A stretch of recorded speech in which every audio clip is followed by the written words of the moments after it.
শুরু হচ্ছে কিংসুক শেঠের গল্প নস্যি।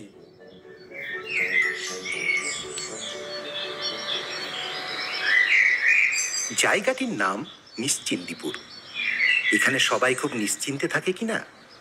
এখানকার একমাত্র থানার দায়িত্বে আছেন নিবারণ দারোগা, কারণ ওনার ভয়ে বাঘে গরুতে নাকি এক ঘাটে জল খায়। একদিন এক সুন্দর সকালে নিবারণ দারোগা এসে হাজির হয়েছেন তার থানায়, আর শুনলেন কনস্টেবল বিনয় সরকার মন দিয়ে টেবিল বাজিয়ে গান গিয়ে চলেছে। বাবু লোকটা বেজায় শান্ত, তার যে এমন মাথার ব্যাম কেউ কখনো জানতো। টিনটিনিনি টিনটিনিনি টিনটিনিনি টিনটিনিনি টিনটিনিনি টিনটিনিনি। হেড অফিসের বড় বাবু লোকটা বেজায় শান্ত, তার যে এমন মাথার ব্যাম কেউ কখনো জানতো। টিনটিনিনি টিনটিনিনি টিনটিনিনি টিনটিনিনি। হেড অফিসের বড় বাবু, হেড অফিসের বড় বাবু, হেড অফিসের বড় বাবু। কিরে, সকাল সকাল থানায় বসে গান হচ্ছে? হ্যাঁ স্যার, গুড মর্নিং স্যার। আসলে লাস্ট 1 মাস আমাদের থানায় কোনো কেস আসছিল না, তো তাই একটু। আসবি কি করে? এই নিবারণ দারোগার নাম শুনে বাঘে গরুতে এক ঘাটে জল জল আছে, একটু জল দে তো। হ্যাঁ স্যার, এই যে স্যার।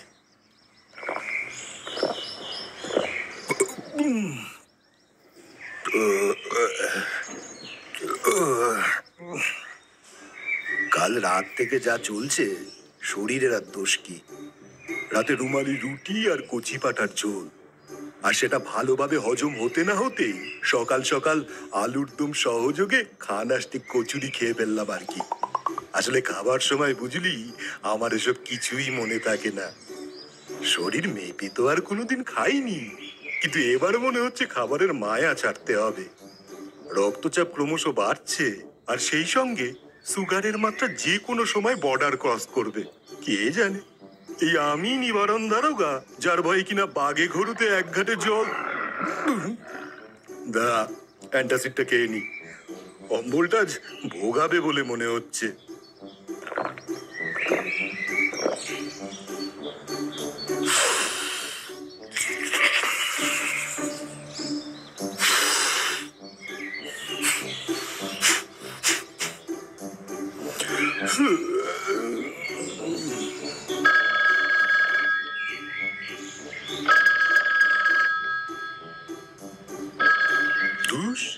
নাকে নস্যি দিয়ে একটু চোখ বন্ধ করে যে গুরুদেবের কথা স্মরণ করব, সেই উপায় আছে? এই তুষার, ফোনটা ধরো তো। হ্যালো, হ্যাঁ থানা থেকে বলছি। হ্যাঁ আচ্ছা, কখন? ঠিক আছে, আমরা এক্ষুনি আসছি। বলো দাস, কি খবর? স্যার, এইমাত্র কনক জুয়েলার্স থেকে ফোন এসেছিল। ওখানে কাল রাতে চুরি হয়ে গেছে। দোকানে কোনো সোনাদানা অবশিষ্ট নেই। সিন্দুক ভেঙে সমস্ত কিছু চোরেরা নিয়ে পালিয়ে গেছে। কোথায় চুরি হয়েছে? Sir, Kanak jewellers. নিবারণ বাবু নড়ে চড়ে বসলেন। নিশ্চিন্দিপুরের সবচেয়ে বড় সোনার দোকানে চুরি। একটা অজানা আশঙ্কায় তার বুকটা কেঁপে উঠল। বলো কি? আমার গিন্নি তো মনে হয় কয়েকদিন আগেই ওই সোনার দোকানে নেকলেসটা পালিশ করতে দিয়েছিল। এই দাঁড়াও দাঁড়াও, বিলটা দেখে নি। এই দেখো, আজই তো ওটার ডেলিভারির ডেট ছিল। এই আজ 17 জুলাই তো? হ্যাঁ স্যার। এই রে, এবার বাড়ি গিয়ে গিন্নিকে কি বলবো? নিবারণ বাবু চেয়ার থেকে উঠলেন দ্রুত বেরোনোর জন্য। আর এই সময় ঘটল প্রথম অঘটন। প্যান্টের বোতামটা বিদ্রোহ ঘোষণা করে ঘরের এক কোণে ছিটকে চলে গেল। নিবারণ বাবু বেলটা খুলেছিলেন চেয়ারে একটু ভালোভাবে বসার জন্য। ভালো আর কপালে সইল না। প্যান্টটা দ্রুত ভূপতিত হবার আগেই ধরে ফেললেন তিনি। কনস্টেবল বিনয় সরকার খ্যাক খ্যাক করে হেসে উঠেই মুখ চাপা দিল। নিবারণ বাবু কটমট করে তার দিকে তাকিয়ে হুঙ্কার দিলেন। এতে হাসার কি আছে? সাব ইন্সপেক্টর তুষার দাস ভেবে পেল না কি করবে। হাসতে হাসতে সে মুখটা ঘুরিয়ে নিল অন্যদিকে। আসলে নিবারণ বাবুর অন্য ইউনিফর্মটা গিন্নি গতকাল রাতেই কেচে দিয়েছে। তাই চেঞ্জ করার কোনো উপায় নেই। কোনো রকমের বেল্ট দিয়ে প্যান্টটা ভালোভাবে বেঁধে নিলেন তিনি, আর হাত দুটো পকেটে ঢুকিয়ে প্যান্টটাকে ধরে রাখলেন। এরকম গুরুত্বপূর্ণ কেস তো আর অন্যের হাতে ছেড়ে দেওয়া যায় না।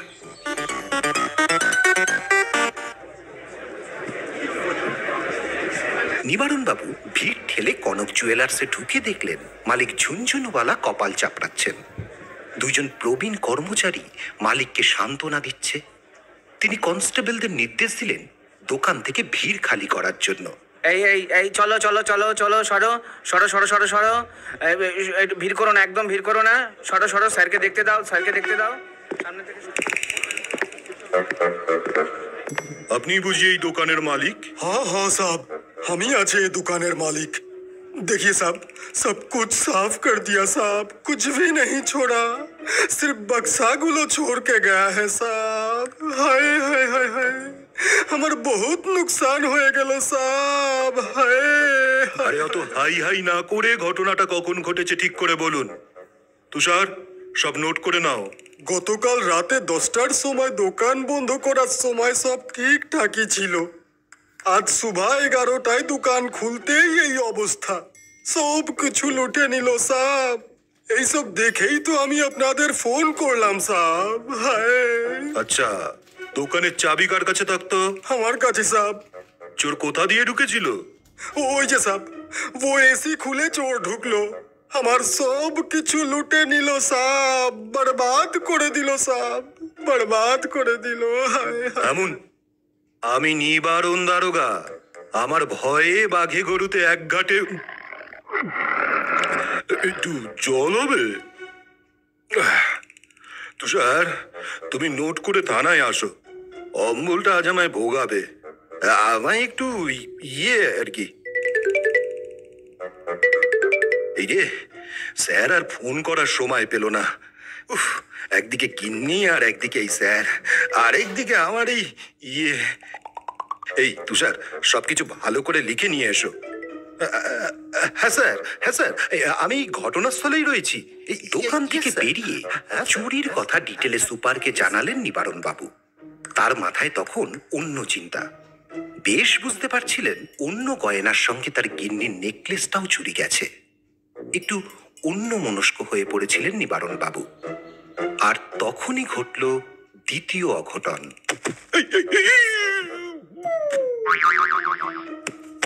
কলার খোসায় পা পড়ে পিছলে গিয়ে ছিটকে পড়লেন কাদার উপর।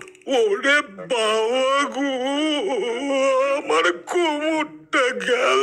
আশেপাশে জনতা পুলিশের অবস্থা দেখে তো হেসেই খুব। আগুনে দাঁড়িয়ে দেখছিস কি? তোল না। দুই কনস্টেবল মিলে 112 কেজি ওজনের দারোগা নিবারণ বাবুকে ওঠাতে হিমশিম খেয়ে গেল। পুরো ইউনিফর্মটা তার কাদায় মাখামাখি, কোমরেও বেশ লেগেছে। কার মুখ দেখে যে আজ সকালে তিনি উঠেছেন কে জানে।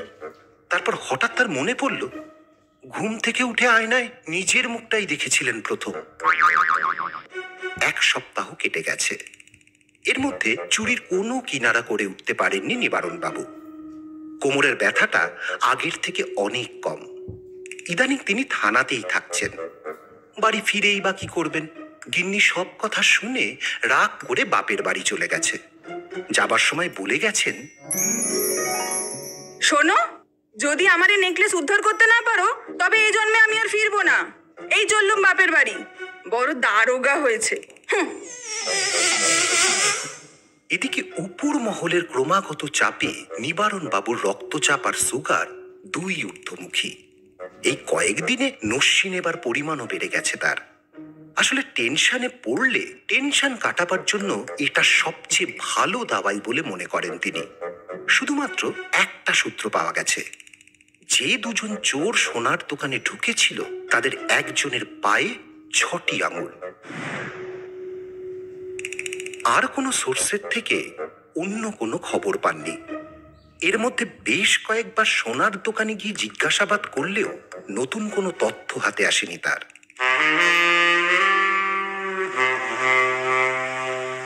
স্যার, একটা কথা বলবো।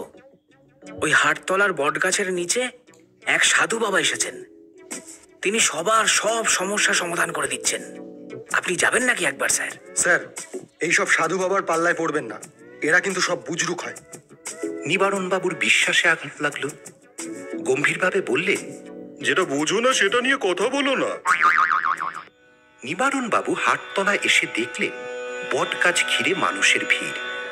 সাধু বাবার সৌম্যকান্তি চেহারা, মাথায় তিলক কাটা, মাথার বড় বড় চুলগুলো কাঁধের দুপাশ দিয়ে নেমে এসেছে। সাধু বাবার পরনে গেরুয়া বস্ত্র, পাশে কমণ্ডলু রাখা, গলায় ও হাতে রুদ্রাক্ষের মালা।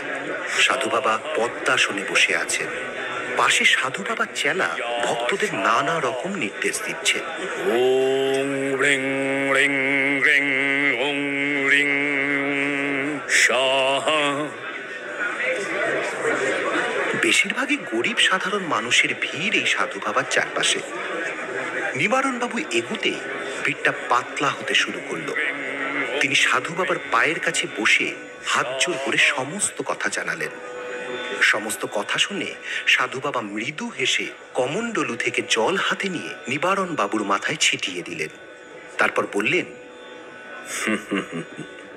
বেটা, তোর কোনো চিন্তা নেই, তুই ঠিক চোরকে ধরতে পারবি, শুধু একটা যজ্ঞ করতে হবে। নিবারণ বাবু তা শুনে মনে মনে বল পেলেন। আপনি যা বলছেন তাই হবে বাবা। পরের দিন নিবারণ বাবুর বাড়িতে যজ্ঞ শুরু হলো। যজ্ঞের ধোয়ায় নিবারণ বাবুর অস্থির কাণ্ড, যাকে বলে ঘেমে নিয়ে একসাথ। রিং ওং রিং ইয়া সাহা। ওং রিং রিং রিং ওং রিং সাহা। ওং রিং রিং রিং ওং রিং সাহা। যজ্ঞ শেষ করে সাধু বাবা তার সমস্ত জিনিসপত্র গুছিয়ে নিলেন। পেট ভরে সাধু বাবাকে খাইয়ে নিবারণ বাবু দক্ষিণা বাবদ 10,001 টাকা তুলে দিলেন। যেমন করেই হোক চাকরি বাঁচাতে হবে তো। সাধু বাবা 2 হাত ভরে নিবারণ বাবুকে আশীর্বাদ করলেন। জয় বাবা বিশ্বনাথ, জয় শিব শম্ভু। কোনো চিন্তা নেই বাবা তোর, এই যে যজ্ঞ করলাম 3 দিনের মধ্যে তোর চোর ধরা পড়ে যাবে। সবই আপনার কৃপা বাবা। জয় বাবা বিশ্বনাথ, জয় শিব শম্ভু। বাবা, এবার আমার যাওয়ার সময় হয়ে এসেছে। তুই তো জানিস আমি আজ রাতেই কাশীর ট্রেন ধরবো। আপনার কোনো চিন্তা নেই বাবা, আমি নিজে গাড়ি করে আপনাকে ট্রেনে তুলে দিয়ে আসছি। বাবা, এরপর যখন আপনি এখানে আসবেন আমার বাড়িতেই থাকবেন কিন্তু। জয় বাবা বিশ্বনাথ, জয় শিব শম্ভু। সবই বাবা বিশ্বনাথের কৃপা।